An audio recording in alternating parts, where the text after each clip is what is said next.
दोस्तों, एक ऐसी दुनिया है जहां लोग पानी की बूंद बूंद को तरस रहे हैं। डेली का काम बिना पानी के करने पर मजबूर हैं। कैसे करेंगे, क्योंकि उन्हें पीने तक का भरपूर पानी नहीं मिल रहा। लेकिन जैसा हमेशा होता है ना, अमीरों के पास चाहे दुनिया में कैसी भी मुसीबत क्यों ना आ जाए, उन्हें परेशानी नहीं होती। वैसा ही कुछ यहाँ पर भी है दोस्तों। बड़ी बड़ी प्राइवेट कंपनी ने जमीन के अंदर पानी निकालने के लिए मशीन लगा दी है, क्योंकि अभी भी कहीं कहीं ऐसी जगह है जहाँ जमीन के अंदर से पानी निकाला जा सकता है। और उन जमीनों से जितना भी पानी निकलता है उसे शहरों में सप्लाई कर दिया जाता है, जहाँ पर अमीर लोग रहते हैं। लेकिन गरीब लोग बेचारे गाँव में रहने पर मजबूर है। उन्हीं गरीब लोग में होम्स परिवार भी रहता है दोस्तों, जिसमें पिता अर्नेस्ट, माँ कैथरीन, बड़ी बेटी मैरी और छोटा बेटा जेरोम शामिल है।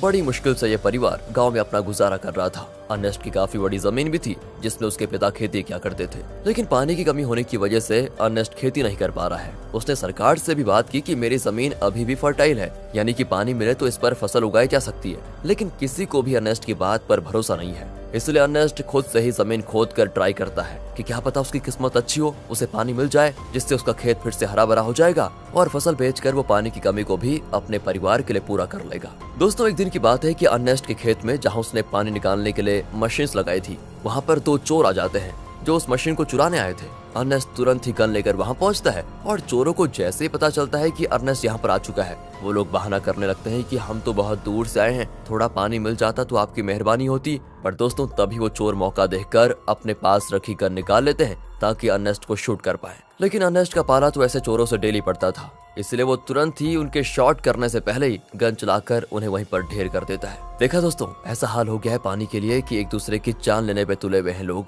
अर्नेस्ट अपनी मशीन को चेक करने आता है, लेकिन बेचारे को पता चलता है कि यहाँ से जो थोड़ा बहुत पानी निकलता था वो भी खत्म हो चुका है। इसका मतलब कि अब उसे दूसरी जगह फिर से गड्ढा खोदकर मशीन लगानी होगी ताकि वहाँ से पानी निकाला जा सके। अर्नेस्ट अब जेरोम के साथ वाटरमैन के पास जाता है। दोस्तों, वाटरमैन ऐसे लोगों का ग्रुप है जो प्राइवेट कंपनी के लिए काम करते हैं, बड़ी बड़ी मशीनों को लगाना ताकि अंदर से पानी निकाला जा सके और ये पानी शहर में सप्लाई किया जाता है। वैसे अर्नेस्ट इन लोगों को शराब या खाने पीने की चीजें डिलीवर करने का काम करता है। वो शहर से सारी चीजें अपने गधे पर लाद कर लेकर आता है और इन वाटरमैन को दे देता है। उन्हीं वाटरमैन में मैक्स नाम का एक आदमी भी शामिल है, जिससे अर्नेस्ट की थोड़ी अच्छी पहचान होती है। अर्नेस्ट मैक्स से कहता है कि देखो भाई, तुमने यहाँ बड़ी मशीन लगाने का काम शुरू कर दिया है। यहाँ से थोड़ी दूर मेरा खेत है जहाँ पानी आता था वैसे, लेकिन तुम्हारे यहाँ वो बड़ी मशीन लगाने की वजह से जो थोड़ा बहुत पानी मेरे खेत को मिलता था, अब वो भी बंद हो गया है। क्या तुम अपनी इन बड़ी मशीनों की लाइन दूसरी जगह नहीं लेकर जा सकते? मैक्स कहता है कि ये तो मेरा काम नहीं है, तुम्हें बात करनी है तो तुम हमारे बॉस से जाकर कर सकते हो। अर्नेस्ट को पता होता है कि बॉस तो उसकी सुनने वाला है नहीं, इसलिए वो बेचारा अपना छोटा सा मुंह लेकर जेरोम के साथ घर आने के लिए निकल आता है। लेकिन जब इंसान की किस्मत खराब हो तो उसके साथ बुरी चीजें होने में टाइम नहीं लगता। ऐसा ही अर्नेस्ट के साथ भी हो जाता है। आते समय उसके गधे का पैर पत्थर से टकराने की वजह से वो नीचे गिर जाता है और गिरने की वजह से उसकी एक टांग टूट जाती है। बेचारा गधा प्यास से पहले परेशान था, टांग टूटने से उसको और तड़पन होती है, इसलिए अर्नेस्ट उसकी तकलीफ को खत्म करने के लिए मजबूरन उससे वहीं मार डालता है। दोस्तों, क्या करता बेचारा। इसके बाद वो एक ऑक्शन हाउस में आता है जहां पुराने रोबोट्स को रिपेयर करके बेचा जाता है। अर्नेस्ट ऐसे एक रोबोट को खरीदने आया था ताकि आगे से वो डिलीवरी का काम संभाल पाए। साथ ही ऑक्शन में फेलम नाम का बंदा भी रोबोट पर बोली लगाने आता है, लेकिन आखिर में अर्नेस्ट को वो रोबोट मिल जाता है, जिसे पाकर अर्नेस्ट और जेरोम बड़े खुश होते हैं कि चलो कुछ तो काम की चीज आई हाथ में। इसके बाद दोनों हॉस्पिटल आते हैं जहाँ कैथरीन रहती है। कुछ समय पहले एक दुर्घटना का शिकार हो गई थी कैथरीन, इसलिए वो चल फिर नहीं पाती। इसलिए हॉस्पिटल में वायर के जरिए कैथरीन को रखा जाता है। वायर मतलब जो कैथरीन को चलने में मदद करते हैं। अब देखिए, अर्नेस्ट के पास इतने पैसे तो है नहीं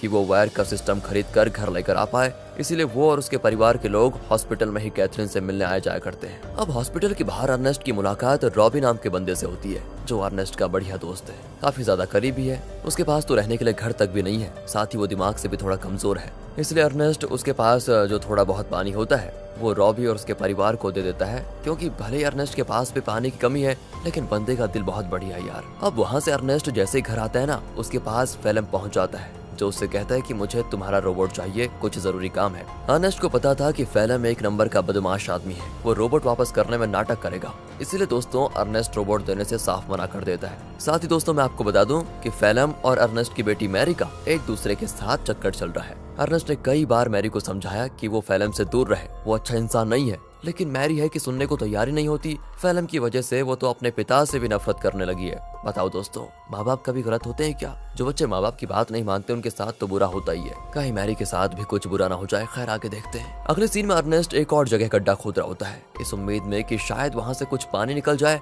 लेकिन बड़ी मशीनों के पाइपलाइन के कारण आसपास का पूरा इलाका सूखा पड़ चुका था। इसलिए अर्नेस्ट को यहाँ भी निराशा का सामना करना पड़ता है। साथ ही गड्ढा खोदने के दौरान अर्नेस्ट जेरोम से बात कर रहा होता है। वो कहता है, जब मैं शहर गया था वहाँ मैंने एक लड़की को देखा जिसके बाल तो छोटे हैं लेकिन देखने में बहुत सुंदर है। तुम तो बेटा बड़े हो चुके हो, कहो तो तुम्हारी बात करवा दो उससे। मैं नहीं जानता कि इस हालत में हम कब तक जिंदा रह पाएंगे, इसलिए हमारे पास जो भी पल बचे उन्हें अच्छे से जी लेना चाहिए हमें। और दोस्तों, ऐसे ही बाप बेटे आपस में बात करते हुए कुछ टाइम एक दूसरे के साथ बढ़िया तरीके से बिताते हैं। इसके बाद अर्नेस्ट जैसे ही घर आता है, मैरी उससे कहती है, मुझे पैसे चाहिए पापा, मैं फिल्म के साथ जा रही हूँ, मुझे यहाँ पर बहुत घुटन हो रही है। अर्नेस्ट कहता है, घुटन हो रही है? मैंने बचपन से तुम्हें पाल पोस के बड़ा किया, सब कुछ देने की कोशिश की तुम्हें, और फिर भी तुम ऐसी बातें कर रही हो। मैरी तो ऊपर से जवाब देती है, कहती है, हम यहाँ पर जी नहीं रहे, सरवाइव कर रहे हैं और मुझे ऐसी जिंदगी चाहिए ही नहीं। अर्नेस्ट के लाख समझाने पर भी जब मैरी नहीं मानती तो अर्नेस्ट मैरी को कमरे में बंद करके खिड़कियों पर कीड़े लगा देता है ताकि वो फिल्म से मिल ना पाए। अब अर्नेस्ट जैसे सप्लाईज लेने के लिए शहर जाने वाला होता है,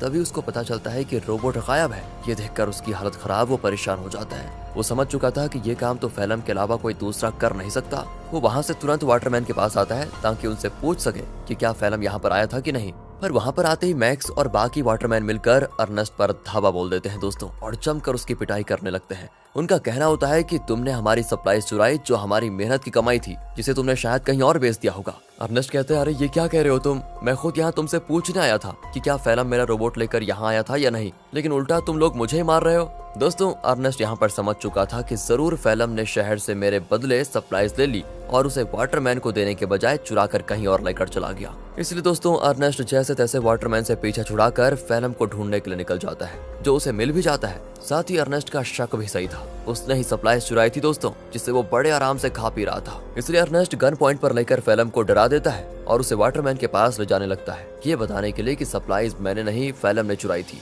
आगे बढ़ते हुए दोनों काफी ज्यादा थक चुके थे। अर्नेस्ट सबसे ज्यादा थक चुका था और साथ ही साथ उसका पानी भी खत्म हो चुका था। इसीलिए दोस्तों, फिल्म अर्नेस्ट को बहकाने की कोशिश करता है कि मैंने सप्लाईज की थोड़ी शराब पी ली थी और थोड़ी बची है, मेरी मानो तो बची हुई शराब हम दोनों आधा आधा बांट कर पी लेते हैं। ज्यादा से ज्यादा वाटरमैन क्या करेंगे, मुझे मारेंगे ही ना, लेकिन अगर हमने पिया नहीं तो हम प्यास से जरूर मर जाएंगे। इस पर अर्नेस्ट मान जाता है, लेकिन जैसे ही वो फिल्म को रस्सियों से आजाद करता है, फिल्म उस पर ही हमला कर देता है। बेचारा अर्नेस्ट पहले से ही थका हुआ था और मार खाने की वजह से उसका काफी ज्यादा खून बहने लगता है। इसके बाद तो फिल्म जबरदस्ती बाकी सारी शराब अर्नेस्ट के मुंह में डाल देता है, ताकि जब वाटरमैन उसे देखे तो उन्हें यकीन हो जाए कि अर्नेस्ट ने ही सप्लाईज चुराई थी और उसी ने उनकी शराब पी ली। इतना ही नहीं दोस्तों, फिल्म अर्नेस्ट को मार मार कर रोबोट के साथ ही रस्सी से उसको बांध देता है, ताकि दुनिया को लगे कि रोबोट ने आउट ऑफ कंट्रोल होकर अर्नेस्ट पर हमला कर दिया, जिससे उसकी जान चली गई। और होता भी ऐसा ही है, बेचारा अर्नेस्ट मारा जाता है दोस्तों, और सभी लोगों को लग रहा था कि रोबोट ने अर्नेस्ट की जान ली। दोस्तों, हमेशा अच्छे लोगों के साथ बुरा ही क्यों होता है यार। अगले सीन में जेरोम अपने पिता को खोने के बाद बहुत उदास बैठा होता है। वो सारा गुस्सा रोबोट पर उतार कर उसे तोड़ने की कोशिश कर रहा होता है, क्योंकि अभी तो उसने ये मान लिया है कि रोबोट ने ही उसके पिता की जान ली, लेकिन हम सब जानते हैं कि सच्चाई क्या है। तब वहाँ पर फिल्म आकर जेरोम से कहता है, रोबोट को तोड़कर क्या मिलेगा, ये आगे चलकर हमारे ही काम आएगा, इसलिए इसको तोड़ो मत, और तुम चिंता मत करो, मैं हूं ना, मैं तुम्हारे परिवार को संभाल लूंगा, तुम्हारे और मैरी का अच्छे से ख्याल भी रखूंगा। पता हो दोस्तों, कातिल मसीहा बनने की कोशिश कर रहा है। अगले सीन में दिखाते हैं कि फिल्म मैक्स के पास आकर कहता है, मुझे पानी की एक पाइपलाइन चाहिए ताकि उसकी मदद से मैं अर्नेस्ट की जमीन पर खेती कर सकूं। मैक्स कहता है, मैं क्या तुम्हारा कोई नौकर हूं, जो तुम कहोगे और मैं कर दूंगा। तो फिल्म उससे कहता है कि अच्छा, तुम्हें मानना पड़ेगा दोस्त, मानना पड़ेगा। वो दोस्तों उसका चाकू दिखाते हुए कहता है, ये चाकू तो याद है ना तुम्हें, उस दिन जब सप्लाईज लेकर तुम लोगों ने अर्नेस्ट पर हमला किया था, तब ये चाकू अर्नेस्ट ने तुमसे ले लिया था और मुझे ये चाकू उसकी बॉडी के पास मिला जिसमें तुम्हारा नाम लिखा हुआ है। सभी जानते हैं कि मरने से एक रात पहले सप्लाईज लेकर तुम्हारी और उसकी लड़ाई हुई थी। तो मैं क्या सोच रहा था कि मैं जाकर सभी को ये बात बता देता हूँ कि लड़ाई के दौरान तो मैक्स अर्नेस्ट को नहीं मार पाया, लेकिन अगले दिन जब उसे मौका मिला तो उसने अर्नेस्ट को मार दिया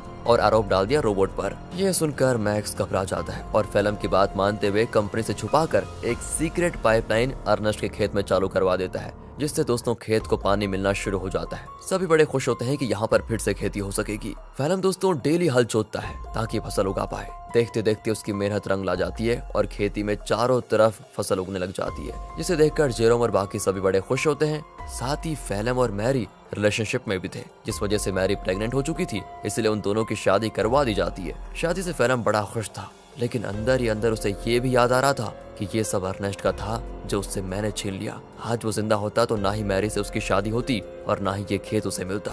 अर्नेस्ट के मरने के बाद फेलम ने उसकी सारी चीजों को दोस्तों अपना लिया होता है, लेकिन ये इंसान यहाँ पर भी नहीं रुकेगा। अभी आप इसके पाप देखिए कितना करता है ये। अगले सीन में बैंक से कुछ कर्मचारी आते हैं जो फेलम के पैरों तले जमीन खिसका देने वाली बात बताते हैं कि जमीन पर तुम्हारी फसल उगी है। उस जमीन को अर्नेस्ट ने गिरवी रखा था, वो तो मर गया, इसलिए अब ये जमीन बैंक की होती है और इसमें जो फसल उगी है वो भी बैंक के पास ही जाएगी। फेलम कहता है नहीं, ऐसा नहीं हो सकता, ये बात तुम्हें पहले बतानी चाहिए थी जब यहाँ पर फसल नहीं उगी थी उस समय, और अगर तुम पहले बता देते तो मैं कोई दूसरी जमीन देख लेता। लेकिन दोस्तों बैंक वाले नहीं मानते, वो कहते हैं कि 1 हफ्ते के अंदर अगर पैसे नहीं मिले तो इस जमीन को तुम भूल जाना। इतना कहने के बाद वो चले जाते हैं। फेलम तो परेशान हो चुका था कि अर्नेस्ट ने तो मुझे बेवकूफ बना दिया, बेकारी कहेगा, जमीन तक गिरवी रखिए, बताओ अब पैसों का बंदोबस्त कैसे कर पाऊंगा। बताओ दोस्तों, ये तो वही बात हो गई, उल्टा चोर कोतवाल को डांटे।